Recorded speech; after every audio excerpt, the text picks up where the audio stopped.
Vijay sir தான் அந்த கான்ஃபிடென்ஸை கொடுத்தாரு. இல்லை நீ போய் பேசு, நீ அவர்கிட்ட பேசு, அவர் உனக்கு படம் பண்ணுவார், நடக்கும், நீ வேணா பாரு, நான் சொல்கிறேன் அப்படின்னு. வந்து நான் சொல்ல, எங்கள் அண்ணன் சொன்னார், நீ போடா பார்த்துக்கலாம் அப்படின்னாரு. அவர் சொன்ன அன்னைக்கு நம்பிக்கை நான் இன்னைக்கு வந்திருக்கேன். தேங்க்யூ. தளபதி பற்றி சொல்கிறதுக்கு நிறைய இருக்குது. இப்போ ஸ்டேஜ் பார்த்தாங்க நிறையா ஸ்டார்ஸ் கூட ஒர்க் பண்ணியிருக்கும் போதெல்லாம் இல்லை, ஐ கால் தம் சார்ஸ் எல்லாரையுமே ரெஸ்பெக்ட் பண்ணியிருக்கேன். பட் ஆனால் எனக்கு உண்மையிலே அண்ணன் கூப்பிட தோணுது இவருக்கு தான். நான் அப்படி தான் இருக்கேன். All the best Atlee, Lokesh, Nelson, my boys.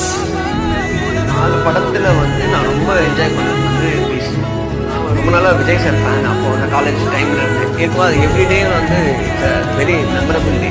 உங்கள் ஒர்க் பார்த்துருக்கேன், உங்கள் நேச்சர் பார்த்துருக்கேன், நீங்கள் ஒரு கதையோட வாங்க நம்ம பண்ணலாம் அப்படின்னு என்னை பார்த்து சொன்ன முதல்.